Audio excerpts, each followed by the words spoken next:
Irmãos, boa noite. Olha, eu queria, em primeiro lugar, dizer para os irmãos que, para mim, aqui, a direção do CETAV, os coordenadores aqui do Projeto Água da Vida, meus queridos alunos e aqueles que estão entrando, né, estarão passando aqui pelo CETAV, estarão entrando aqui e passando pelo CETAV, eu quero dizer a vocês que a primeira coisa é que eu me sinto muito honrado por Deus e agradecido por estar aqui nessa noite, podendo compartilhar com vocês um pouco de algo que Deus tem colocado no meu coração para esse dia. Segundo, dizer que é sempre um prazer ministrar de alguma maneira a palavra de Deus, como é a nossa proposta hoje, uma aula que será mais ou menos a apresentação de um ensaio. Apesar de você estar já vendo ali o tema, eu vou te falar um pouquinho acerca desse tema. O título é Um Caminho Melhor, e talvez uma análise, poderia dizer talvez mais um ensaio, mais uma análise da crise bíblico-teológica do protestantismo brasileiro, como subtítulo, porque esse é fruto de um trabalho que eu produzi na minha época de seminarista, como o trabalho final para a apresentação da minha monografia e da obtenção do título da graduação em teologia. É uma pesquisa que eu tenho feito e uma área que eu gosto, apesar de lecionar no CETAV nas áreas de Antigo e Novo Testamento, essa também é uma paixão que eu tenho em perceber algumas questões do movimento da Igreja Evangélica Brasileira.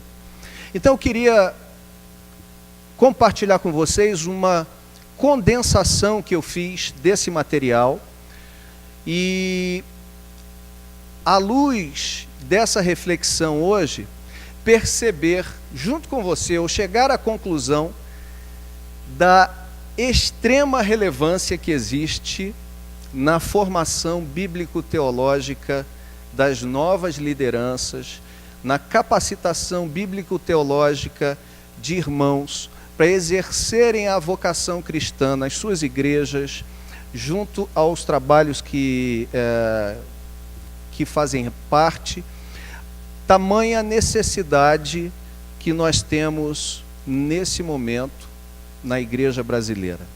Eu queria então fazer essa avaliação com vocês e vou compartilhar aqui. Em parte, em algum momento eu vou estar lendo, em outros vocês estarão vendo algumas citações que estarão sendo colocadas no PowerPoint, mas em alguns outros momentos a gente vai compartilhar de maneira livre. Eu queria começar, entretanto, com um texto. Queria que você pegasse a sua Bíblia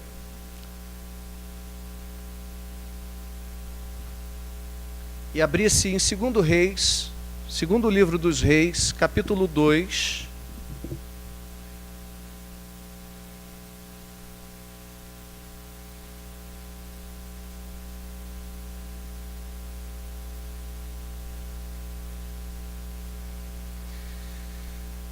A partir do verso 38,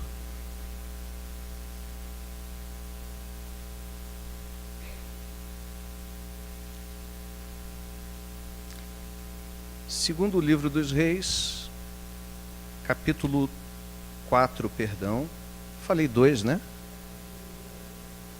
Mas muitas letras me fazem delirar. 4:38. Diz assim: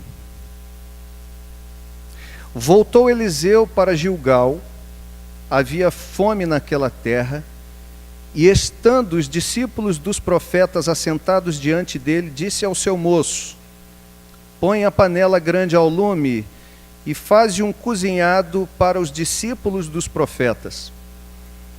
Então saiu um ao campo a apanhar ervas e achou uma trepadeira silvestre, e colhendo dela encheu a sua capa de colossíntidas. Voltou e cortou-as em pedaços, pondo-os na panela, visto que não as conheciam. Depois deram de comer aos homens, e enquanto comiam do cozinhado, exclamaram: morte na panela, ó homem de Deus! E não puderam comer. Porém ele disse: trazei farinha. Ele a deitou na panela e disse: tira de comer para o povo. E já não havia mal nenhum na panela.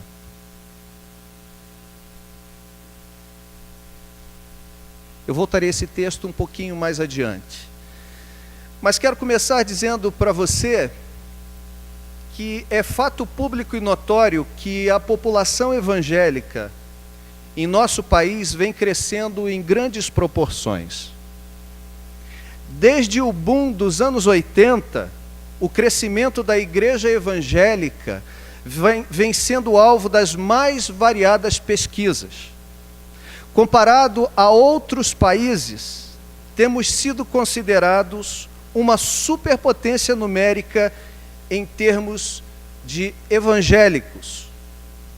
No ano 2000, alguns falavam em cerca de 28 milhões de evangélicos no Brasil, o que nos colocava na terceira posição no globo na época. Hoje os dados apontam para cerca de 40 milhões. Um dos maiores responsáveis por este crescimento é o chamado movimento neopentecostal. No início, este movimento era composto, em sua maioria, por igrejas independentes e pequenas denominações, em contraposição às denominações chamadas históricas. Sua marca distintiva, porém, encontrava-se em sua teologia e metodologia comuns, e não necessariamente em sua denominacionalidade. O que fez com que o movimento pentecostal, neopentecostal, adentrasse as próprias denominações históricas. Hoje, é um movimento eclético, com práticas as mais diversas, sem uma fonte de autoridade centralizadora. E isso é tão grave que se torna quase impossível, no Brasil hoje, definir o que significa ser evangélico. Você já percebeu a dificuldade que é, nos dias atuais, definir o que é ser evangélico no Brasil? Eu fui tomado de assalto por uma surpresa diante de uma pergunta de um vizinho. Eu estava indo ao seminário na época para dar aula e dei carona a um vizinho na saída da minha casa. Não tínhamos muito contato e aproveitei a oportunidade para fazer um contato mais pessoal com ele. Fomos conversando e ele, falando sobre a sua ocupação, disse que era engenheiro da Ampla e perguntou qual era a minha ocupação. E eu disse para ele: sou pastor evangélico. E ele disse assim: pastor evangélico? Mas como é que é isso? Eu falei: eu pastoreio uma igreja. Eu sou o pastor de uma comunidade cristã, de uma comunidade de cristãos. Ele virou para o lado, para o outro e disse assim: não consigo entender, mas é o quê? É tipo aquela determinada igreja que sempre esteve muito na mídia. Você é um pastor de uma igreja como aquela? E eu tomei um susto naquele momento. Porque se ele me pergunta, a minha questão era: qual era o pressuposto da pergunta daquele vizinho? Será que ele estava pensando: você é o pastor de uma igreja evangélica como aquela igreja que anda na mídia, em todos os canais? Será que a sua o seu pressuposto era as lideranças, os escândalos e a teologia e as práticas mais variadas, esquisitas e bizarras daquela igreja. Eu diria para ele categoricamente: não pareço nem passo perto desse negócio.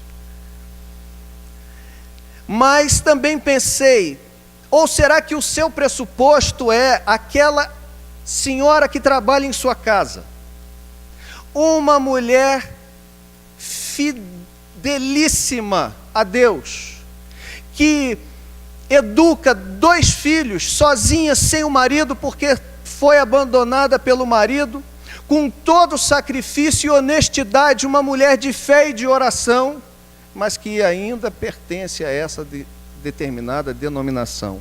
E eu fiquei pensando, qual dos 2 pressupostos estão por detrás dessa pergunta? Porque dizer não naquele momento poderia fechar a porta e ele não entender. Mas o pressuposto da sua pergunta é aquela irmã fiel, crente. Dizer sim também, sem nenhuma reflexão, poderia fazer com que ele me olhasse e dissesse: você é mais um deles. E eu esbarrei na complexidade de dar uma simples resposta: o que é ser evangélico? Hoje, quando alguém nos faz uma pergunta como essa, às vezes é difícil saber se o pressuposto dele é uma igreja histórica, é uma igreja neopentecostal, é uma igreja pentecostal, é uma igreja, ou até nenhuma igreja, mas algo que se diz igreja.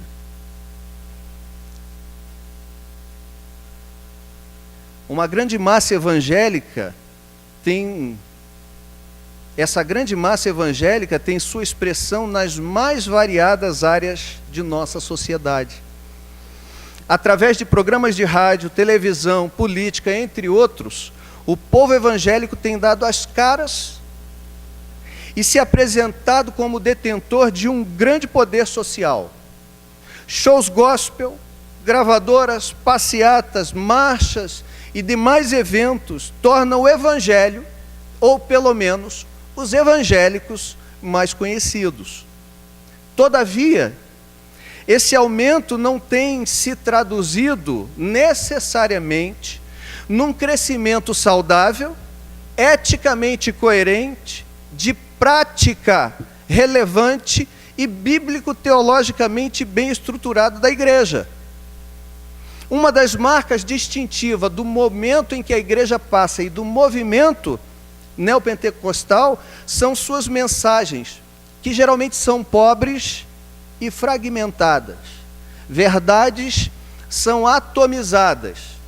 E aí nós temos como exemplo disso, por exemplo, a teologia da prosperidade, um corte da teologia onde isso é atomizado, dinamizado de uma maneira tal que toma uma expressão como se toda a teologia fosse apenas prosperidade. Escândalos envolvendo líderes e suas igrejas, o que ao invés de gerar um impacto positivo na sociedade, contribui para uma crítica por parte da mesma. Obviamente, não são problemas que se resumem exclusivamente aos participantes desse movimento, mas grandemente a eles. Nós temos visto na mídia circunstâncias em que o evangelho é caçoado por conta de uma falta de ética, por conta de uma falta de relevância, por conta de uma prática, muitas vezes imoral, incoerente com o próprio evangelho. Alguns dizem, a partir dessas constatações, que, analisando mais profundamente este movimento, perceberemos que o problema reside primariamente no quesito liderança. Mais especificamente sobre 2 possibilidades. A primeira, ética. Ou seja, líderes que utilizam com má fé de seu carisma e de seu poder de manipulação de massas. Esse é um corte. O segundo corte, que é o foco desse trabalho, e é onde eu quero explorar, e é onde nos interessa mas é a crise bíblico-teológica. Líderes, dessa vez, mal preparados, sem uma boa formação, oriundos de um crescimento rápido e sem controle, que têm encontrado na repetição de seus aprendizados sua prática e doutrina para a igreja. Se a gente pudesse resumir o problema da liderança da igreja em 2 polos, eu diria então que seriam esses 2 polos. O primeiro, o problema ético. A pessoa que conhece, mas usa de má fé. Mas há um outro problema nas lideranças, que são aqueles que têm boa fé, mas não têm conhecimento. Eles desejam servir a Deus de todo o coração, mas eles não foram bem preparados. E aí o que acontece? Eles vão reproduzir aquilo que aprenderam. Aonde eles nasceram, nas comunidades e igrejas em que nasceram, eles vão reproduzir sua prática, eles vão reproduzir sua doutrina, porque para eles aquela é a verdade. Um coração cheio da vontade de servir a Deus, mas, entretanto,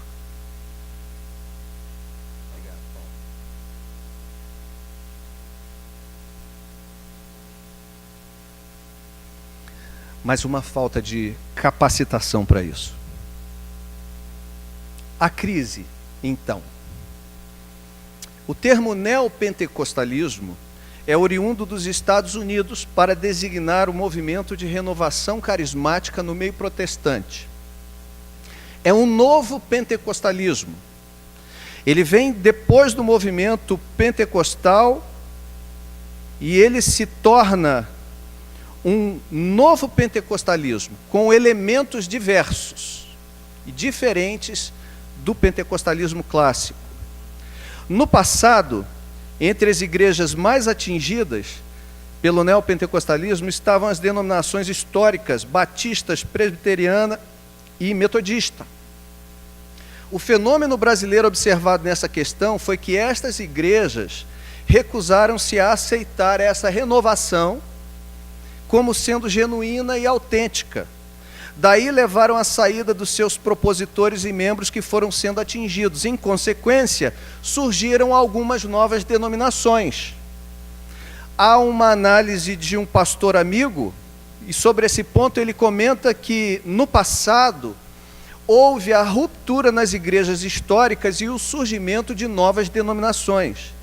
Estas, por sua vez, desencadearam um processo de crescimento acelerado e desordenado, gerando ministérios cada vez menos preparados bíblica e teologicamente, desprovidos de uma organização eclesiástica que viesse coibir os excessos e determinar padrões éticos, morais, espirituais e práticos que fossem escriturísticos.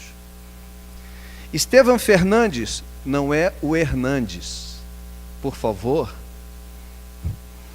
bem escreve acerca disso quando retrocede e apresenta esse problema, em parte, desde a Reforma Protestante.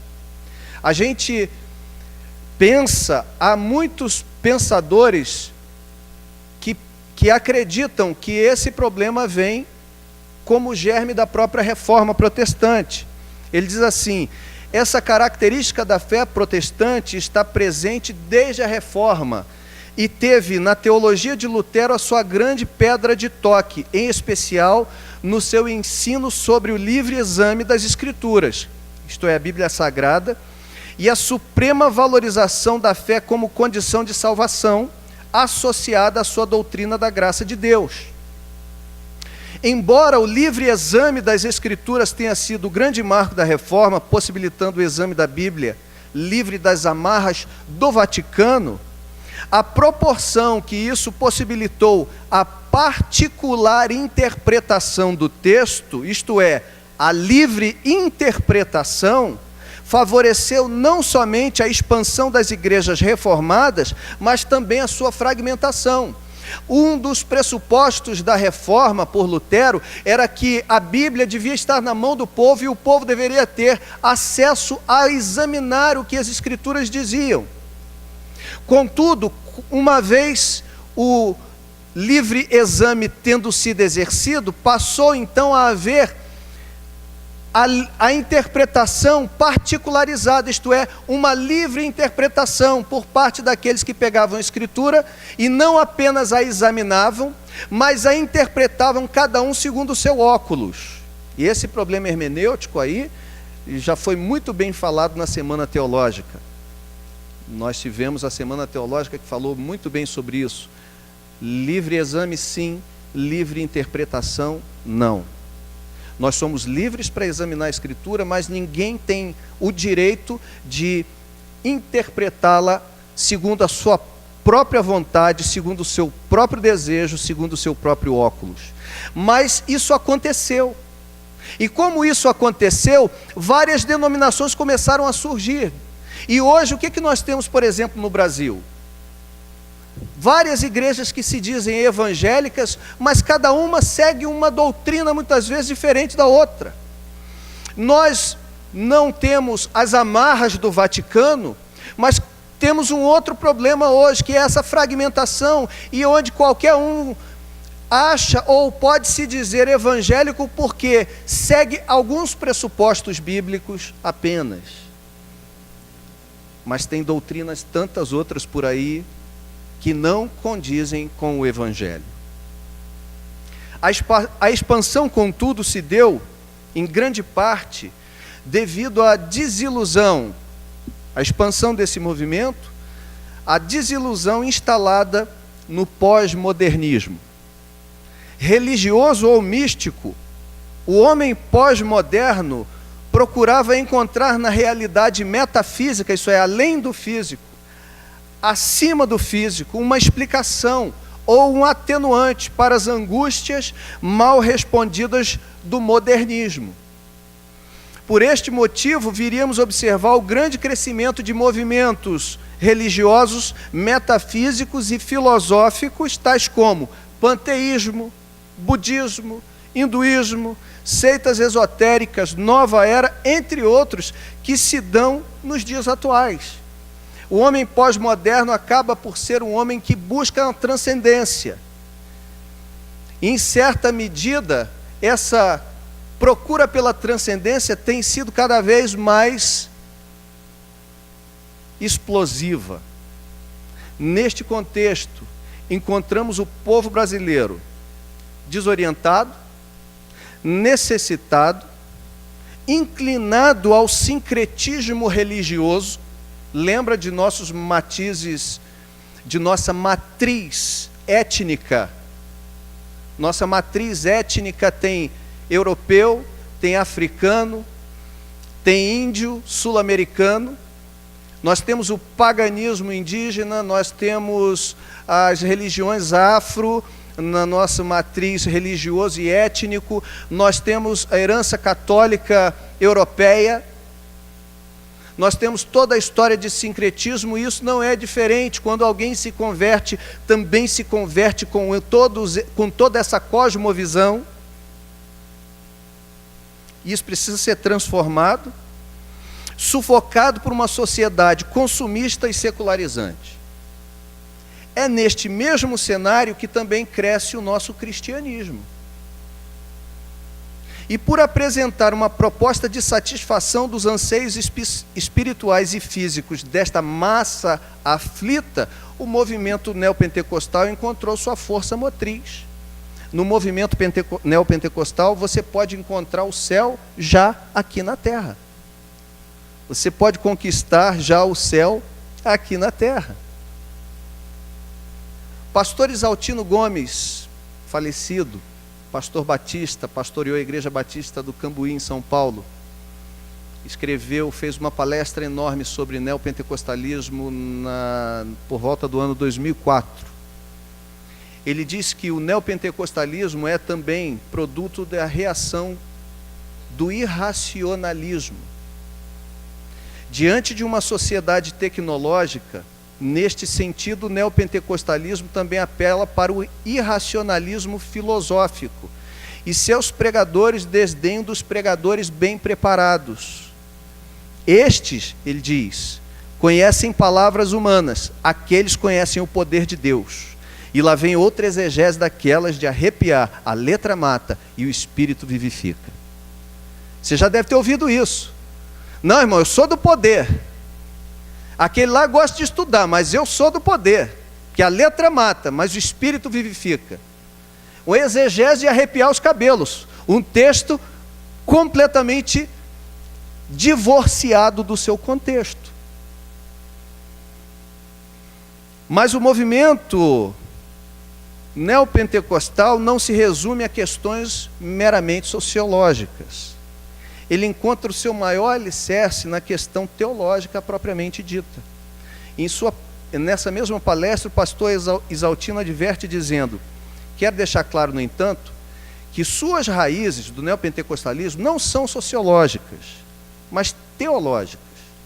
Os fundamentos são teológicos e não podem ser reduzidos à questão socioeconômica. Tem gente que poderia dizer assim: ah, não, é isso mesmo, isso acontece em comunidades pobres, comunidades carentes, que não têm recurso, então busca na religião uma fuga da sua realidade. Ele diz: não, de forma nenhuma.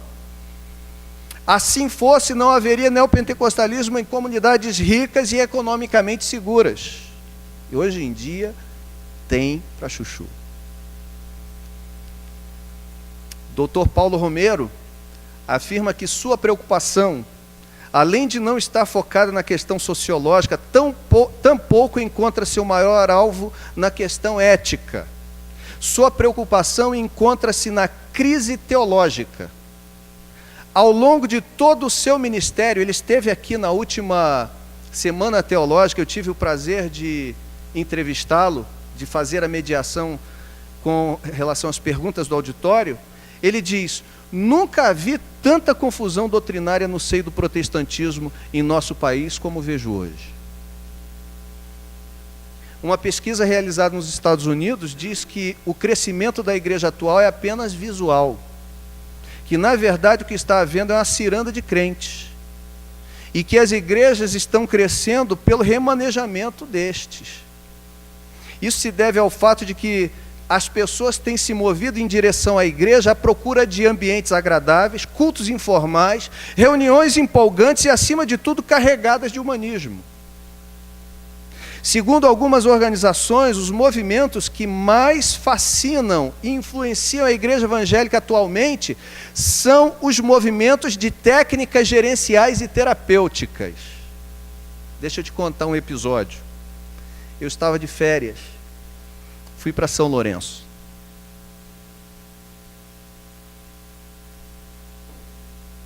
Terrinha boa, pacata, sul de Minas. Era uma terça-feira e eu virei para minha esposa, Alessandra. Minha mãe estava lá conosco, nossos filhos estavam com ela, ficaram com minha mãe. A gente estava desejoso, na época eles eram um pouquinho menores, a gente estava desejoso por participar de um culto. Pensamos: vamos aonde? Procuramos uma igrejinha lá, vamos procurar uma igreja para a gente cultuar a Deus nessa terça-feira. Passamos lá numa praça no centro de São Lourenço, tinha uma igreja presbiteriana. Mas estava lá, terça-feira, culto de estudo. Falei: de férias, sentar para teologia agora não vai dar, né? Estou querendo uma coisa mais livre, a gente adorar a Deus, um culto mais com louvor e tudo mais. Beleza. Andamos mais um pouco e passamos em frente a uma placa de uma comunidade. Falei: vamos ficar aqui. Então vamos. E começou o louvor, estava muito animado, estava muito legal. A gente estava ali louvando a Deus, estava uma bênção. Depois uma palavra meio breve, meio longa, que a palavra era breve, mas era tanto conteúdo distante da palavra longo, e a gente sentado ali, mas tentando apurar as coisas ali. Vamos depurar esse negócio aqui, vamos pegar uma essência aqui, o que Deus quer, né? O que a gente pode ouvir da palavra de Deus aqui hoje. E fomos assim caminhando, nos esforçando, até que num determinado momento, não muito distante, a pessoa que estava pregando disse assim: mas agora, queridos, que não tinha falado muita coisa com nada não, sabe? Agora nós vamos fazer o seguinte, nós vamos fazer uma técnica. Nós vamos aplicar uma técnica nessa hora. Eu queria que você fechasse os seus olhos, abaixasse sua cabeça. Nós vamos apagar a luz. Eu olhei para o lado, para a cara de Alessandra e falei: um culto de estudo hoje teria caído melhor. Ali nós levantamos e fomos embora. Era apenas uma técnica terapêutica. Ela ia aplicar uma técnica de psicologia. Apenas isso.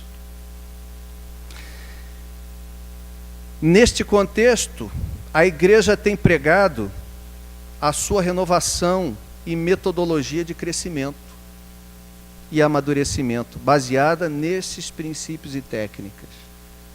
Por esse motivo, muitas lideranças evangélicas têm denunciado a troca do modelo pastoral pelo modelo empresarial ou psicoteológico nos dias de hoje. Em seu livro Pregação Poderosa para o Crescimento da Igreja, David Ebb denuncia a substituição das técnicas de evangelismo pelas de marketing.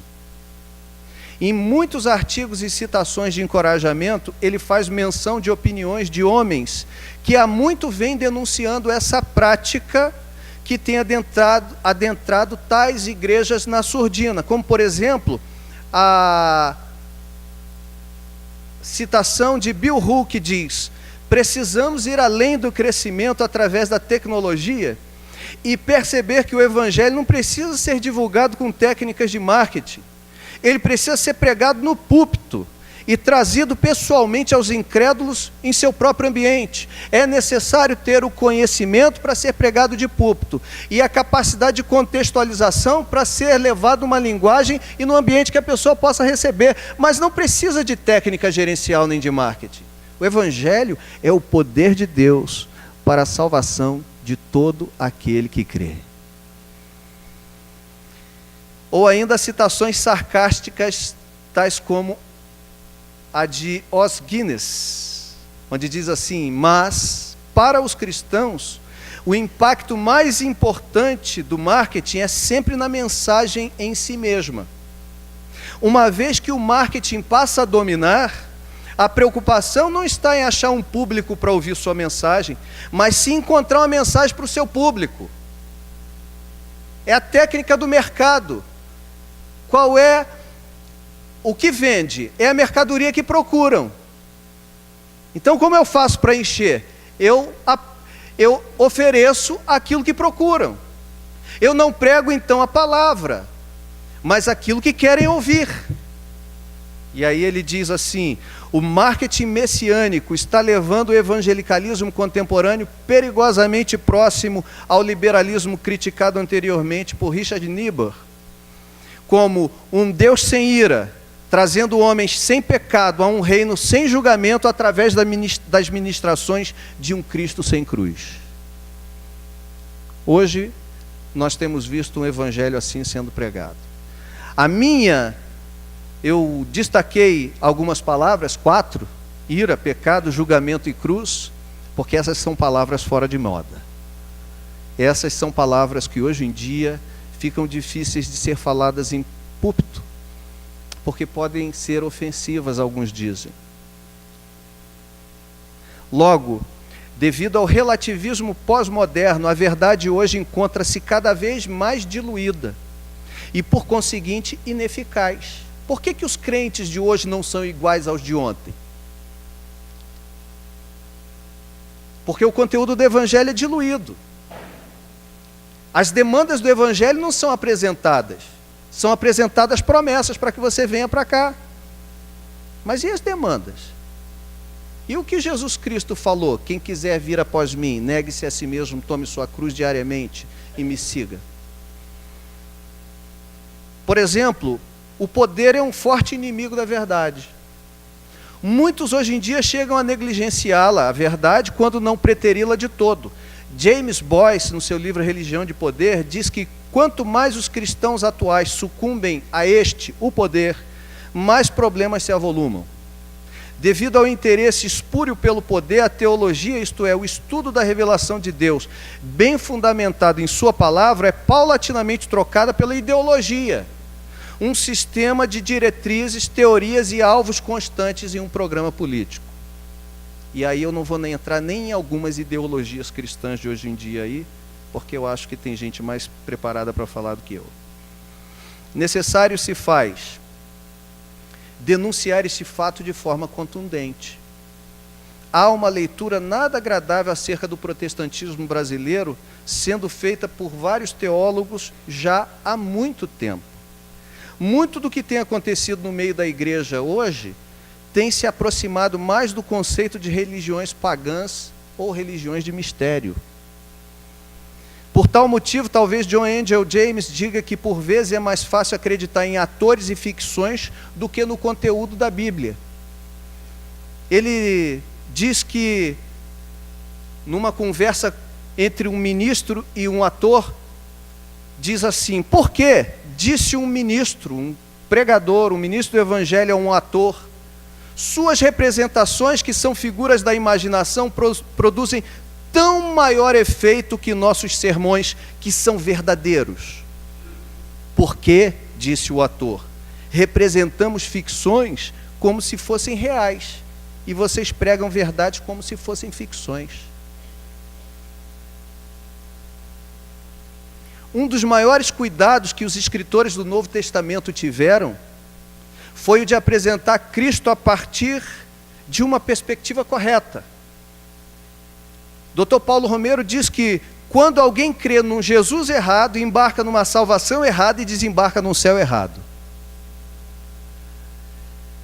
Esse é o problema de se apresentar uma mensagem equivocada e um Cristo que não é o bíblico. Você vai se decepcionar onde você vai chegar. Podemos observar ao longo da história da igreja o zelo que muitos apologistas tiveram, debatendo em concílios intermináveis questões como a divindade de Cristo, sua essência, etc. O que para os evangélicos de hoje, pós-modernos, pode parecer pura bobagem. Isso é besteira, pô. Vai estudar a essência de Cristo? Vai estudar a pessoa de Cristo? Suas duas naturezas? Professor Wallace, suas aulas são obsoletas.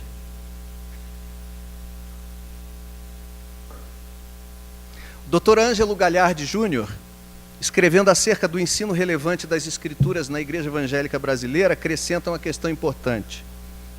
Ele diz assim: as palavras ministradas em nome de Deus, quando não são genuínas, mais do que irrelevantes ou dispensáveis, geram muitas vezes frieza, criam resistências, endurecem corações, produzem incredulidade, alimentam dúvidas, suscitam contendas, decepcionam pessoas, arrefecem ânimos, desacreditam a ministração da palavra. O ensino errôneo da palavra de Deus mais escraviza do que liberta. Crentes sinceros e piedosos, zelosos em uma vida de santidade no serviço ao Senhor, podem se tornar excessivamente preocupados, deprimidos ou angustiados quando postos debaixo de julgos e opressões devido a um aprendizado de doutrinas erradas.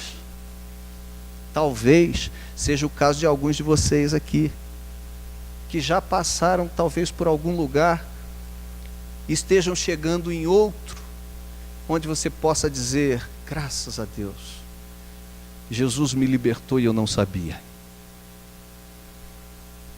No artigo 4 episódios e muitas inquietações, escrito há 12 anos atrás pelo pastor Ricardo Gondim, e aqui citando o nome dele, eu não vou entrar no mérito das questões teológicas dele atualmente, quero apenas citar uma leitura que ele fez há 12 anos atrás. Ele escreveu um artigo muito engraçado, para não dizer triste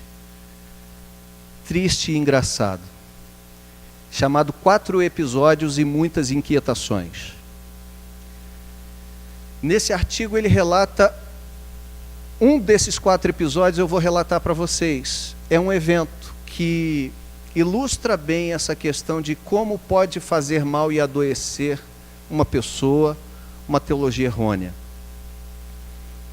Ele escreveu assim: minha secretária anunciou que o Alexandre Souza já chegara. Os nomes aqui são fictícios, tá? Os fatos são verídicos.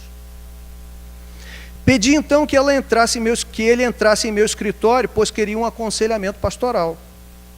Aproximou-se cabisbaixo e me encarou apenas de soslaio, embora apertasse minha mão com firmeza. Notei logo sua timidez. Calculei sua idade por volta dos 28 anos. Cabelos bem aparados e penteados para a esquerda chamavam a atenção pela negritude. Pedi que Alexandre se sentasse e iniciei nosso diálogo procurando deixá-lo mais à vontade. Ofereci um copo d'água que aceitou sem esboçar nenhuma emoção. Achei-o muito quieto. Pensei na dificuldade daquele aconselhamento. Imaginei que gastaria a maior parte do tempo perguntando e ouvindo meras respostas monossilábicas. Ledo engano. Logo que bebeu o primeiro gole, Alexandre me encarou e perdeu toda a timidez. Pastor, começou sem gaguejar, faço parte da igreja X, aqui em Fortaleza. Há 2 anos estou endemoniado. Vim aqui porque preciso de libertação, emendou. Mostrei-me surpreso. Endemoniado? Você está em pleno controle de suas faculdades mentais, emocionalmente equilibrado e com um semblante tranquilo. O que lhe leva a crer que está endemoniado? Sua resposta me deixou ainda mais perplexo. Todas as sextas-feiras eu vou ao culto de quebra de maldições em minha igreja, e faz 2 anos que eu caio tomado por demônios em todos os cultos. Pela voz não parecia indignado, apenas cansado.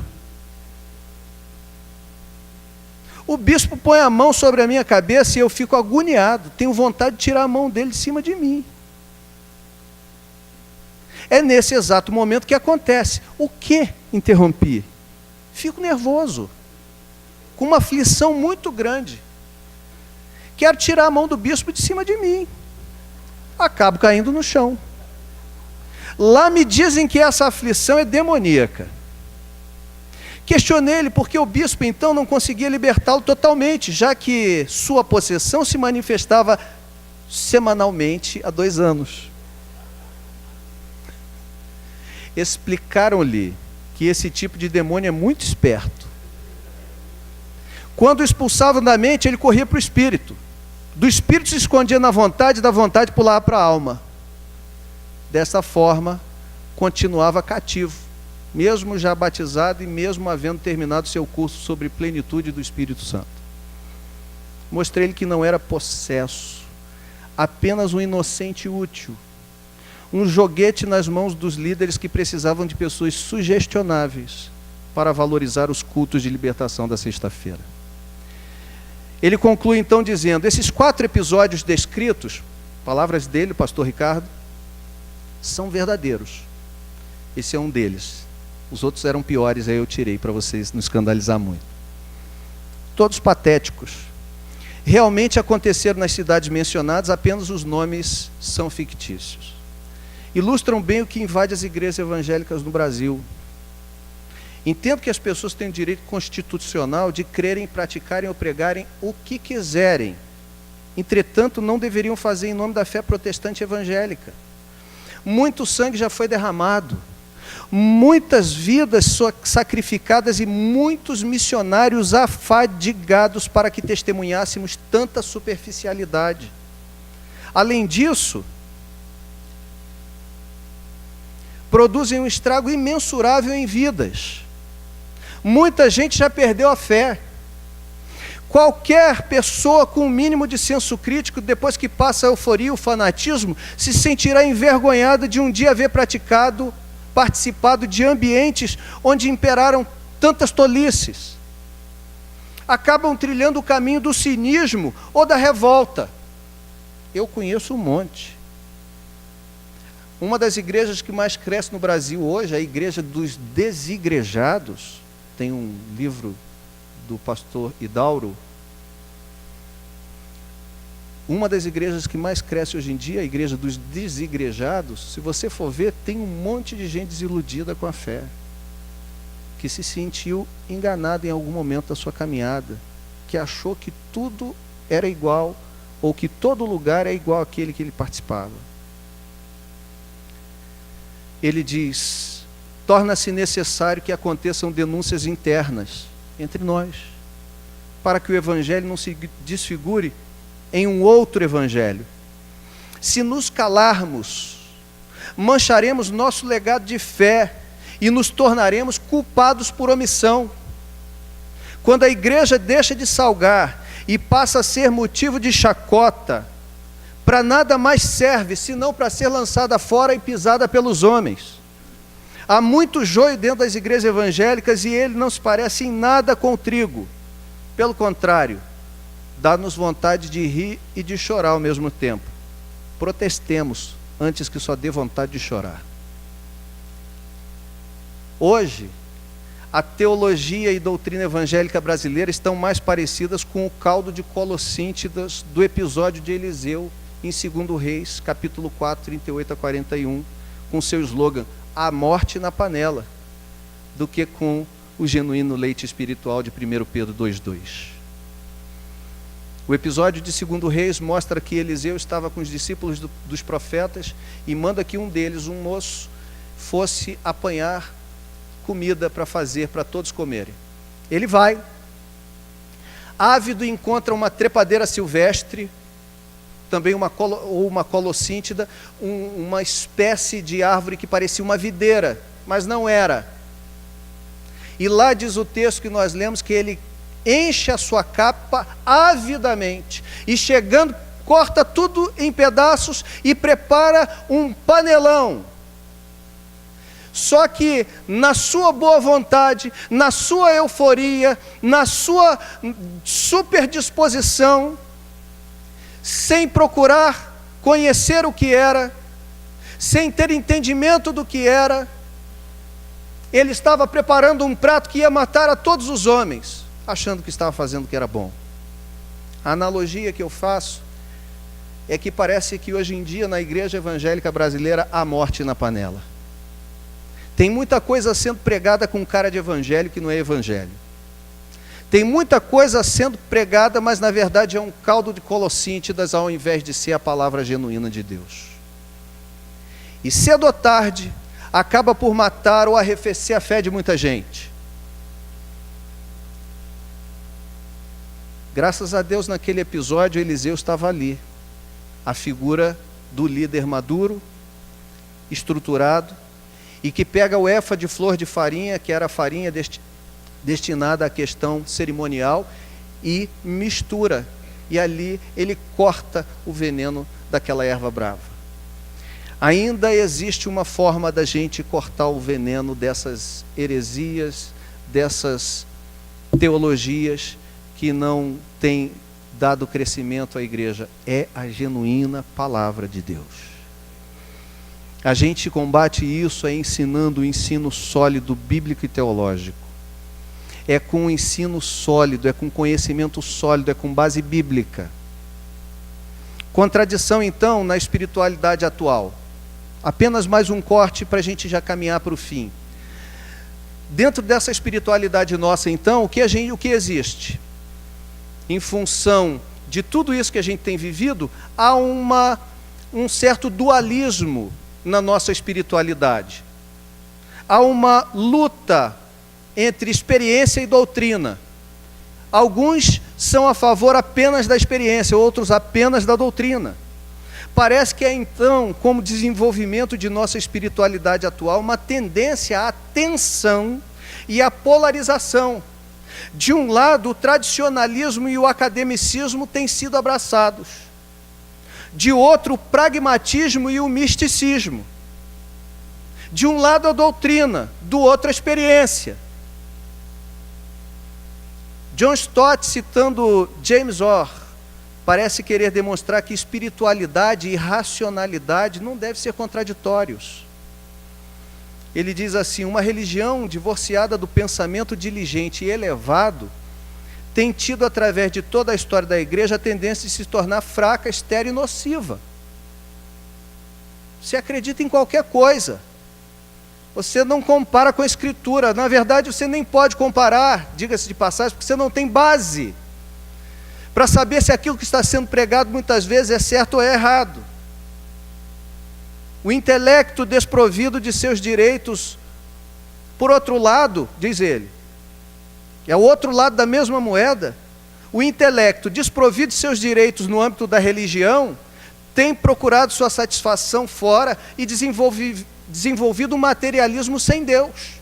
De um lado, uma frieza acadêmica, do outro lado, uma espiritualidade mística, misticista. Então, o professor na época do Seminário Teológico Batista do Sul do Brasil, Alan Myatt, tutor do mestre, meu querido professor Franklin Ferreira, nosso querido professor de História da Igreja, pareceu resumir a questão da contradição e do conflito em que, por um lado, os carismáticos tendem a vários erros teológicos, tais como pelagianismo, legalismo, misticismo, entre outros. E os não carismáticos correm o risco de se tornarem frios e secos espiritualmente. De certa forma, não é esse modelo que nós, muitas vezes, a gente ouve a pessoa dizer assim, não vá para o seminário, não vá estudar, porque lá a sua fé vai esfriar. Porque em alguma medida, em algum momento, essas polarizações aconteceram. Na busca por uma capacitação, alguns se tornaram apenas frios, no academicismo, frio, morto. Tem a palavra de Deus o seu labor sobre a palavra de Deus como alguém disseca um cadáver, numa mesa de autópsia. Por outro lado, alguns rejeitando esse modelo, de forma correta e coerente, também descambam para o outro extremo. E acabam achando que não há necessidade nenhuma de formação, nenhuma de instrução, nenhuma de preparação.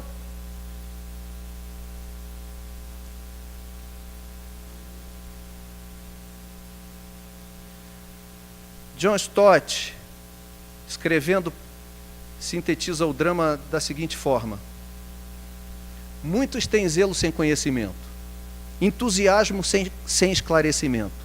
Em outras palavras, são inteligentes, mas falta-lhes orientação. Dou graças a Deus pelo zelo, que jamais o conhecimento sem zelo tome o lugar do zelo sem conhecimento. O propósito de Deus inclui os dois, o zelo dirigido pelo conhecimento e o conhecimento inflamado pelo zelo. É paixão de um jeito no coração e luz na mente. É um incendiando o outro e o outro dando as bases para o primeiro. A entrega sem reflexão é fanatismo em ação. Mas a reflexão sem entrega é paralisia de toda ação. Conhecimento, espiritualidade, poder.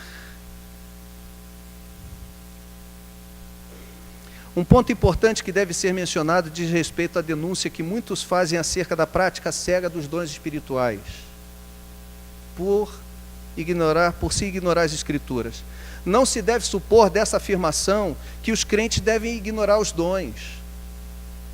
Conforme as palavras do apóstolo Paulo, escrevendo aos Coríntios, 1 Coríntios capítulo 12, verso 1, ele diz: não quero, irmãos, que ignoreis acerca dos dons espirituais, eles existem, estão aí. Porém, é preciso lembrar que os erros que estavam acontecendo na igreja de Corinto eram devido à supervalorização dos dons em detrimento dos princípios, de uma prática cega sem um conteúdo doutrinário. São Jerônimo, afirmaria alguns anos mais tarde: ignorar as Escrituras é ignorar a Deus. Empreender práticas de ar cristão sem o conhecimento pertinente das Escrituras é se expor a cometer erros, impulsionar práticas antibíblicas e gerar heresias das mais diversas. Caramba, 400, próximo do ano 400 depois de Cristo, quarto século da era cristã, parece que ele escreveu para os dias de hoje. Verdadeiramente a espiritualidade contemporânea tem sido afetada por este problema. Vocês concordam comigo? A dualidade na praxis religiosa do protestantismo brasileiro pode muito bem ser descrita pelas palavras do missionário, pastor e teólogo Ronaldo Lidório. Ronaldo diz assim: no Brasil sofremos pela forma como historicamente não temos conciliado vida piedosa com zelo pela palavra, exercício da fé com convicção teológica, expectativas humanas com critérios escriturísticos. Os extremos são perigosos. Desde os santos e piedosos que negligenciaram as convicções bíblicas, quanto os teologicamente embasados que vivem sem compromisso e intimidade com Deus. Nosso desafio é conciliar a vida cristã, a palavra do Eterno, em nossa vida pessoal. Eu posso ouvir um amém? Lidório parece dizer que é preciso desenvolver uma espiritualidade onde as experiências não sejam abolidas, pois são material importante e essencial na formação espiritual, sem contudo que estas se transformem em diretrizes e regra para esta mesma formação. A diretriz e a regra é escriturística, é a escritura, não a experiência. Uma espiritualidade onde o referencial seja Deus, e o referencial de Deus é a sua palavra, e não o próprio ser, sem que isso tenha necessariamente de desprezar a experiência pessoal. Por isso, a comunidade cristã, ao longo dos séculos, sempre preservou a proposta de que as Escrituras Sagradas são a forma de Deus estabelecer a espiritualidade de seu povo. Os padrões estão na Escritura, os padrões são escriturísticos. Entro então na minha conclusão. Surge-nos uma pergunta, talvez nessa hora. Quem fez essa pergunta e responde é o próprio pastor Isaltino em sua palestra. E eu faria também essa pergunta, eu levantaria também essa pergunta aqui. Então quer dizer que nada presta no neopentecostalismo? Nada presta na igreja que está vigente hoje no Brasil? Porque não faz avaliações positivas. Ele diz assim: respeito em neopentecostais o interesse por realidades espirituais, o desejo de ver o reino de Deus triunfar, o desejo de uma vida vitoriosa. Pessoalmente, respeito obreiros sérios que mostram isso, que não ostentam sinais de riqueza adquiridas às custas do povo, que sejam zelosos por suas vidas e amem a palavra de Deus. Mas adverte: mas desde que a Bíblia é abandonada, revelações adicionais de homens lhe são adicionadas, desde que não há controle nem avaliação da liderança, desde que vida vitoriosa seja dimensionada em ter coisas, saúde, problemas resolvidos, desde que o culto à personalidade se instala, o movimento perde o seu valor.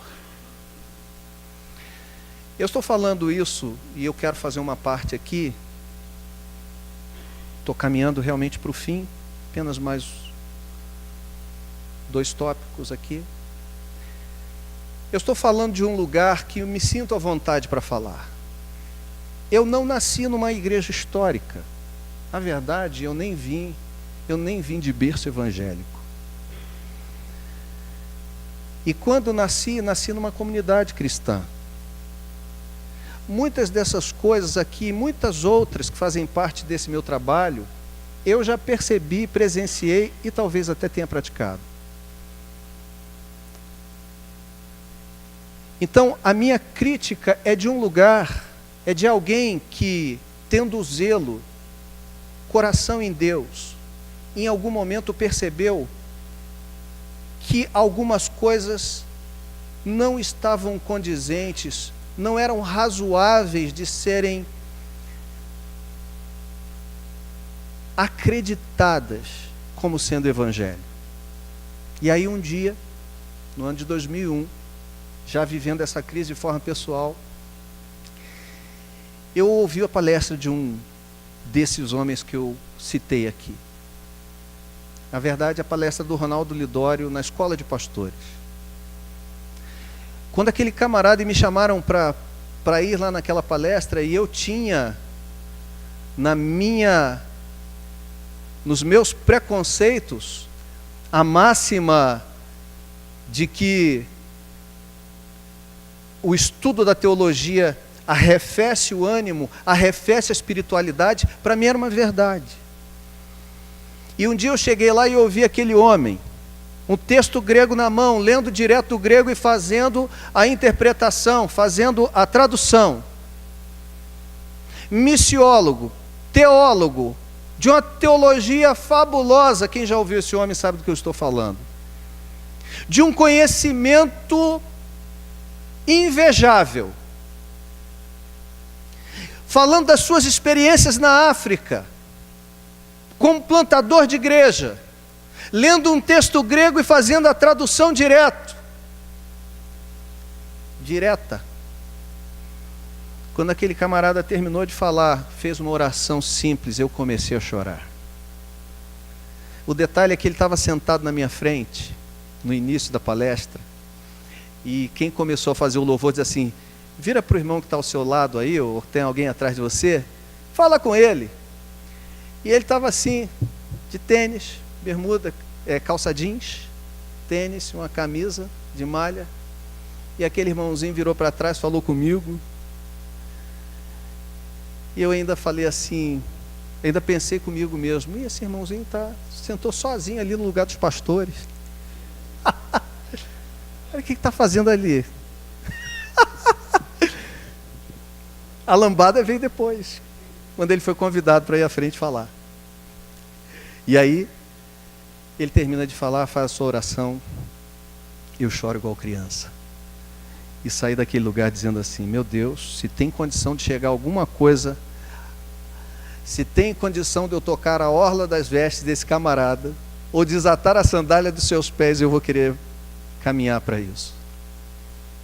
Deus quebrou ali o meu preconceito. Eu fiz o curso. Portanto, eu acho que em algum momento, algumas vezes, há uma crítica desmedida, porque há uma crítica ao movimento, mas sem o amor. Pessoas que não conhecem. Quanta gente zelosa está ali dentro? Quanta gente está com o coração ardendo por servir melhor a Deus, mas não tem ferramenta correta. Não está preparado, mas tem um desejo enorme. Por isso eu termino dizendo que se temos, como disse o Exaltino, se boas diretrizes forem tomadas, isso será uma bênção para eles, os neopentecostais, para nós e para o mundo. Mas caso isso não aconteça, denuncio um futuro problemático, com o surgimento de milhares de cristãos e de centenas de igrejas que nada sabem sobre Cristo, nada pregam sobre Cristo e nada ouvem sobre Cristo. Portanto, devido ao fato dessa mesma igreja ser a que mais cresce em todo o nosso país nas últimas décadas, trazendo consigo fatores benéficos e em outro tanto prejudiciais, é que iniciativas na direção de prover capacitação bíblico-teológica séria, relevante, ética e ortodoxa para as novas lideranças são tão bem-vindas. Esta nossa proposta de espiritualidade tem de vir acompanhada de um equilíbrio entre doutrina e experiência, respeitando seus valores e suas funções. A experiência tem o seu valor incontestável como parte da vida cristã, mas é a doutrina da Escritura que serve, que deve servir como base dessa mesma espiritualidade. A razão não pode suprimir as emoções, tampouco as emoções tomarem o lugar da razão. A prática e o conhecimento precisam andar de mãos dadas. Neste sentido, irmãos, digo para vocês, de peito estufado nessa noite, propostas como o CETAV são tão importantes para o momento em que nós vivemos. Um curso bem elaborado, organizado por gente competente, piedosa, capacitada e, sobretudo, comprometida com a igreja de nosso Senhor Jesus Cristo, que chega na hora exata. Sejam muito bem-vindos. Que Deus os abençoe.